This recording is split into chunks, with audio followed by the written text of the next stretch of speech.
Assalamualaikum warahmatullahi wabarakatuh. Kembali lagi di channel saya Herbal Scam. Oke, setelah sekian lama saya akan mulai jawab dengan menggunakan VT ya. Dan mungkin nanti malam kita akan rutin live lagi karena saya sudah nggak bolak-balik ke Bekasi lagi teman-teman ya. Karena sudah selesai tugas saya. Jadi Bang dan Katsui, cara ngatasin lumut gimana Bang? Cara ngatasin lumut ini sebenarnya ada beberapa faktornya. Yang pertama bisa terjadi karena cahaya yang over, kedua over pupuk cair atau dosing pupuk cair yang secara yang berlebihan, ketiga jarang dikuras atau jarang dibersihin. Karena kenapa? Tanaman yang di leaf atau di daunnya itu banyak debunya, itu dapat mengundang yang namanya alga atau lumut. Jadi setiap kita membersihkan atau kita menguras itu setidaknya kita tepuk-tepuk, atau ketika di tank lah nih, di tank kayak gini ditepuk-tepukin, tepuk-tepuk kan ada debu yang bertebaran, nah itu disedotin pakai selang gitu teman-teman. Lalu kalau untuk cahaya itu kalau sebelum terkena lumut atau alga, sebisa mungkin itu kalau kita membuat aquascape ada tiga tools yang wajib. Yang pertama dan kedua ini wajib nyala 24 jam. Itu apa? Itu filter dan juga kipas. Filter itu kayak sirkulasi pembersih si air yang ada di tank, bukan aerator ya, tapi sirkulasi air. Perputaran si air yang ada di tank ini masuk ke dalam filter, lalu dibersihkan airnya dengan media-media filter itu tersebut, lalu dikeluarkan lagi. Jadi input output terus. Itu selama 24 jam.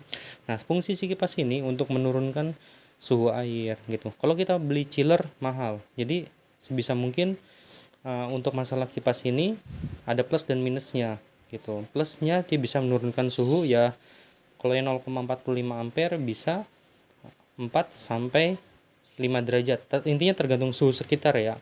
Tapi kalau yang di bawah 0,45 ampere itu mentok hanya 2 derajat saja turunnya gitu. Jadi sebisa mungkin pilih kipas yang 0,45 ampere. Kalau ribet bikin kipasnya bisa order di TikTok shop saya Herbalscape Indonesia, Lazada Herbalscape Indonesia, atau Shopee dan Tokopedia Herbalscape. Cari aja di akun situ, cari kipas yang super ya, jangan kipas yang biasa gitu. Kalau kipas yang biasa itu 0,25 ampere gitu teman-teman. Nah, misalnya kalau teman-teman ada kipas yang lebih, misalkan 0,80 ampere, itu sama aja turunnya sama ya, sekitar 4 sampai 5 derajat, tapi penguapannya lebih cepat teman-teman. Yang sehari harusnya hanya berkurang sekitar 1 atau 2 mili, itu bisa sampai 5 mili turunnya kalau lebih dari 0,45 ampere. Untuk turunnya derajatnya sama nggak Bang? Sama dengan 0,45 ampere, karena beberapa tahun kebelakangan saya banyak mendapatkan kipas. Jadi udah saya uji semuanya di tank gitu teman-teman. Jadi yang terbaik itu ya 0,45. Ini menurut pengujian saya ya. Jadi nggak bisa disamaratakan teman-teman gitu. Intinya teman-teman dicoba aja, karena ilmu yang paling berharga adalah pengalaman sih teman-teman. Balik lagi ke pengalaman teman-teman itu sendiri. Nah, kita balik lagi masalah lumut ya. Jadi sejatinya itu filter dan kipas itu 24 jam. Untuk lampu itu 7 jam per hari. Nah, 7 jam per hari ya teman-teman. Lalu untuk awal setting, karena awal setting itu di 3 minggu pertama itu membutuhkan yang namanya si tanaman itu antara hidup dan mati ya teman-teman ya. Hidup dan mati si tanaman. Pasti ada tanamannya melting. Misalkan kalau teman-teman, nah ini dia pakai cryptocurrin. Ini sering kita lihat nih, cryptocurrin WNDT. Dia melting di bagian batangnya aja, tapi di bagian si rhizome akarnya ini nggak apa-apa, udah biarin aja, dia akan tumbuh lagi gitu. Tapi kalau di daun pasti dia akan melting. Kalau dapat kebetulan ya dapat cryptocurrinnya yang darat gitu teman-teman. Tapi kalau yang ada sudah air itu masih bisa sedikit, tapi ada beberapa dia yang melting juga, walaupun satu dua batang gitu, nggak separah yang darat. Kalau darat itu hampir semuanya pasti melting gitu. Itu teman-teman. Jadi antara 3 minggu pertama itu pasti antara hidup dan matinya si tanaman. Jadi ya teman-teman sebisa mungkin kuras tanknya ya, kurasnya itu 30% atau ukuran 2 jari ini, itu 3 atau 4 hari ya, maksimal 5 hari sekali teman-teman kuras 30% airnya. Jadi kalau tank 30 cm segini ya berarti segini teman-teman. Nah segini, berarti segini, cukup segini aja kurasnya. Setelah lakukan pengurasan itu udah, jangan 3 minggu pertama jangan pernah pakai pupuk cair dulu teman-teman, tapi gunakan apa? Gunakan bakteri starter yang sasetan. Teman-teman juga bisa order di saya nih, harga hanya 10.000. Ini udah hampir setengahnya saya pakai. 10.000 rupiah. Itu ada di TikTok shop saya, Herbalscape Indonesia, atau Shopee Tokopedia Herbalscape. Itu ada harga 10.000, itu bisa sampai 6-7 bulan untuk satu saset ini. Satu akuarium aja teman-teman ya, bukan beberapa akuarium. Kalau beberapa akuarium ya paling habisnya 2 sampai 3 bulan teman-teman. Gitu. Itu 3 minggu pertama jangan gunakan pupuk cair dulu kalau mau aman ya, kecuali kalau teman-teman mengejar progres yang lebih bagus, kayak dari segi pewarnaan, dari segi si tanamannya itu lebih banyak berkembang biak, itu nggak masalah. Intinya kalau semakin sering menggunakan pupuk cair, teman-teman harus semakin sering menguras. Tuh, kenapa kok harus menguras bang? Teman-teman punya pH atau TDS meter enggak? Nah, teman-teman cek. Setelah selesai kuras, itu airnya biasanya bagus. pH-nya 6,7 sampai 7,2 lah gitu. Nah, pH si TDS-nya itu biasanya 115 sampai 125 atau 175 biasanya ya. Tapi setelah dikasih pupuk cair atau dipompa pupuk cair atau pakai model ini apa namanya sih, pipet pupuk cair biasanya naik.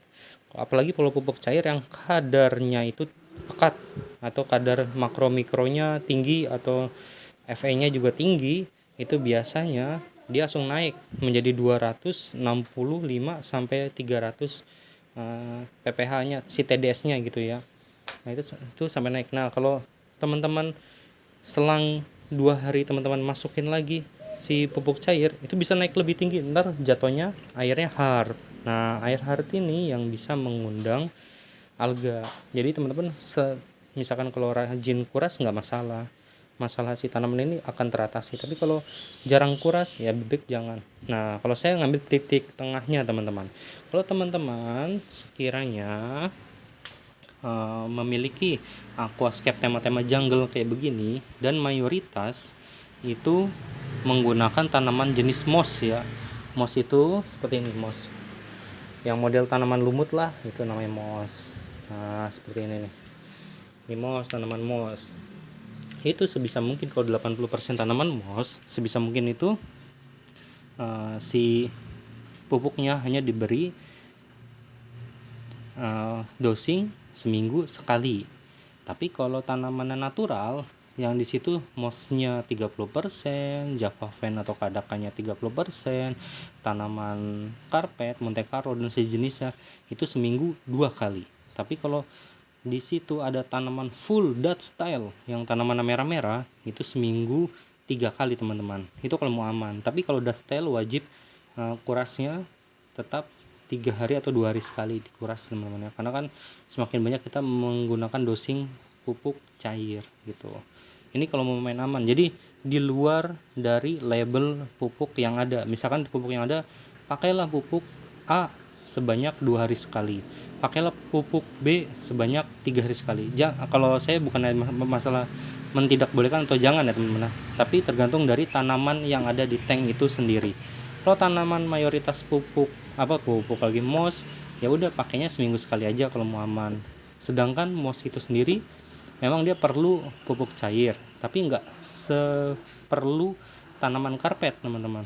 Dia yang paling diperlukan apa? Suhu yang dingin kalau moss ya. Jadi kalau pelebatan moss, kalau mau mossnya cepat lebat, suhunya dingin sama kasih arus, udah gitu aja. Bahkan tanpa pupuk cair pun akan tetap lebat teman-teman. Kalau nggak percaya, teman-teman coba main ke farm atau main ke beberapa peternakan tanaman aquascape, pasti bisa dan akan menemukan seperti itu.